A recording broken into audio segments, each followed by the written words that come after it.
Hello everyone, मैं हूं सचिन और आप सबका बहुत बहुत स्वागत है मेरे इस यूट्यूब चैनल पे। और आज का ये जो वीडियो है वो क्लास 10th के बच्चों के लिए है। और आज के इस वीडियो में मैं आप लोगों के लिए लेके आया हूं इलेक्ट्रिसिटी का इंटेक्स क्वेश्चन। तो आज जो है देखिए आपके सामने 3 क्वेश्चन यहाँ पे नज़र आ रहा होगा। ये आपके बुक का ही इंटेक्स क्वेश्चन है। पहले हम इसको डिस्कस करेंगे, उसके बाद क्लास को ख़त्म करेंगे और फिर जब मैं नेक्स्ट क्लास लेके आऊँगा तो इसके बाद जो इंटेक्स क्वेश्चन होगा वो मैं आप लोगों के साथ डिस्कस करूँगा। ठीक है, तो सबसे पहला क्वेश्चन जो आप लोगों की स्क्रीन के सामने में नज़र आ रहा होगा उसमें लिखा गया है कि भैया what does an electric circuit means. एक इलेक्ट्रिक सर्किट का मतलब होता क्या है।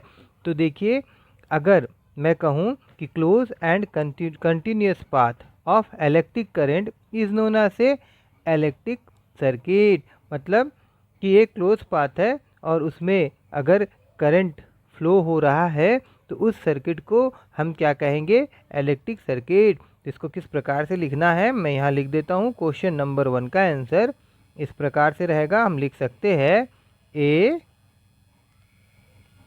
Closed end continuous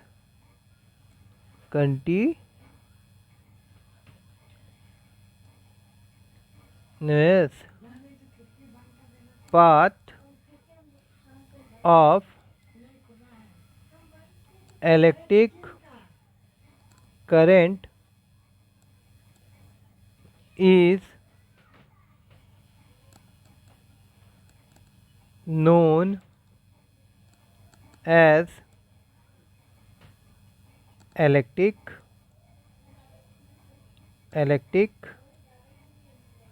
circuit. ठीक है, आई होप कि आप सबको इस क्वेश्चन का आंसर समझ में आया हो। अब दूसरा क्वेश्चन, उसका आंसर मैं लिख रहा हूँ। यहाँ बोल रहा है define the unit of current. तो एक बात बताइए, unit of current, SI unit of current होता क्या है, एम्पेयर। और एम्पेयर क्या होता है भैया, जब एक कॉलम का चार्ज 1 सेकंड में एक सेकंड में फ्लो होता है ना, 1 सेकंड में फ्लो होता है तो उसे हम क्या कहते हैं, एम्पेयर कहते हैं, 1 एम्पेयर कहते हैं। ठीक है ना, तो इसको लिखेंगे कैसे, तो यहाँ पे मैं लिख सकता हूँ डिफाइन यूनिट ऑफ। सबसे पहले बात है मैं यहाँ पे बता दूँ कि भैया जो SI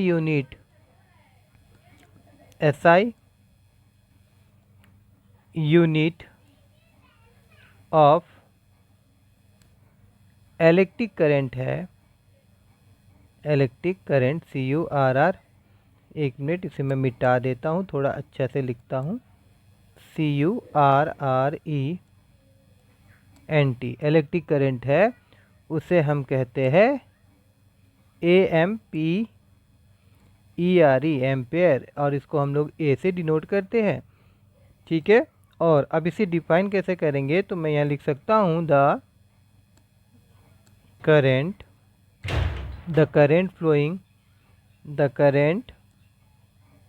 flowing through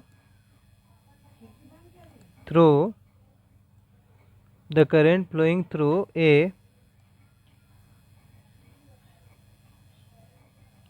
conductor is said to be 1 ampere if a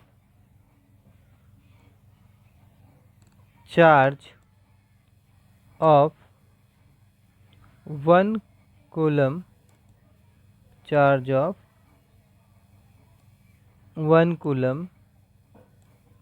flow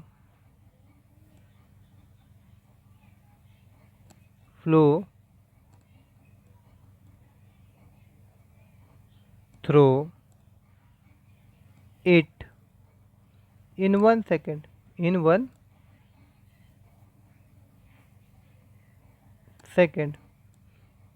ठीक है ना, क्या बोला मैंने, the electric flowing through a conductor, मतलब जो करंट है, इलेक्ट्रिक करंट मतलब इलेक्ट्रिक करंट, ये आपका एक कंडक्टर है, ये कंडक्टर है, और बोला गया है the electric current flow through a conductor, और इसमें करंट फ्लो हो रहा है ना, is set to be 1 ampere. तो इस करंट को हम 1 एम्पियर, इस करंट को हम 1 एम्पियर कब कहेंगे?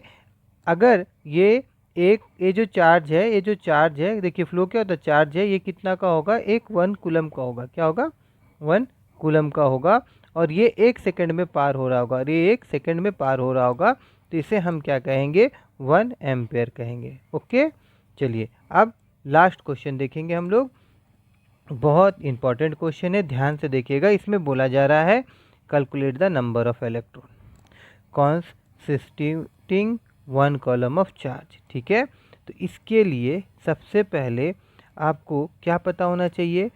एक फॉर्मूला मालूम होना चाहिए। इसको मैं पहले यहाँ पे सॉल्व करता हूँ। देखिए, आपको क्या मालूम होना चाहिए कि भाई Q इज इक्वल टू क्या होता है? N होता है, मतलब नंबर ऑफ इलेक्ट्रॉन, है ना। और Q को हम लोग क्या बोलते हैं भाई? कॉलम इसका ऐसा यूनिट होता है, तो मैं बोल सकता हूँ कि 1 कॉलम, इसमें पूछा ही जा रहा है ना कि एक कॉलम में कितना इलेक्ट्रॉन होता है, तो मैं यहाँ बोल सकता हूँ कि 1 कॉलम में n नंबर ऑफ इलेक्ट्रॉन होगा। तो यहाँ पे इलेक्ट्रॉन का चार्ज कितना होता है? 1 इलेक्ट्रॉन मैं यहाँ पे लिख सकता हूँ, बट अभी फ़िलहाल यहाँ पे मैं बोल रहा हूँ। देखिए ई मतलब ई जो होगा, ये इसका चार्ज होता है, इलेक्ट्रॉन का चार्ज। तो इलेक्ट्रॉन का चार्ज होता है आपका 1.6 इंटू 10⁻⁻19 कूलम। ठीक है ना। तो मैं यहाँ पे क्या कर सकता हूँ? n इंटू, और यहाँ पे मैं लिख सकता हूँ 1.6 इंटू 10⁻⁻19 कूलम। ठीक है ना। अब इसको हम कुछ इस प्रकार से लिख सकते हैं, n इजिकल टू क्या हो जाएगा? 1/1.6 इंटू 10⁻⁻19 कूलम। और अब n इजिकल टू क्या हो जाएगा? देखिए, अगर मैं ये पॉइंट हटा दूं और यहाँ 16 लिखूं, तो ऊपर में एक 10 आ जाएगा, और यहाँ पे जो 10⁻19 है ऊपर चल जाएगा, तो ये हो जाएगा 10⁻⁻19 था, ऊपर जाएगा तो ये 19 हो जाएगा। ठीक है, और यहाँ पे 1 कॉलम था, 1 कॉलम था, तो इसको मैं हटा देता हूँ, उसका दरकार ही नहीं पड़ेगा। और यहाँ पे n इजिकल टू, अब ये क्या हो जा रहा है कि एक 10⁻⁻19 है ना, तो यहाँ से मैं एक 10 ले लूँ, तो यहाँ क्या बचेगा? यहाँ पे 10⁻18 बचेगा। देखिए, अगर 10 इंटू 10⁻18 इस तरह लिखा हुआ रहता है, इसका मतलब 1 है, तो बेस सेम होने से पावर क्या होता है? जुड़ता है ना, आपको पता है। तो ये क्या हो जाता है? 1/ इस प्रकार से 19 हो जाएगा। तो इसी को मैं क्या किया हूँ? ऐसे करके तोड़ के इस प्रकार से लिख दिया हूँ। और नीचे में क्या हमारे पास 16 है, और इसको थोड़ा सा और हम लोग फ्यूदर सॉल्व करेंगे, तो ये हो जाएगा 100/16 is equal to, sorry, into 10⁻18। और इसको अगर आप सॉल्व करेंगे तो n इज इक्वल टू आपको मिल जाएगा 6.25 इंटू 10⁻18।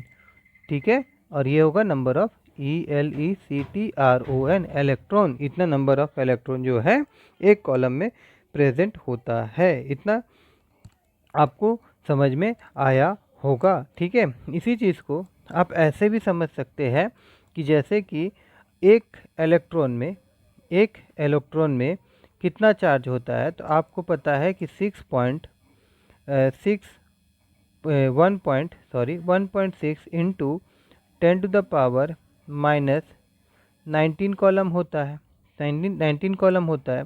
तो इसी चीज़ को मैं ऐसे लिख सकता हूँ कि 1.6 इंटू 10⁻⁻19 कॉलम में एक इलेक्ट्रॉन होता है। कितना इलेक्ट्रॉन होता है? एक इलेक्ट्रॉन होता है।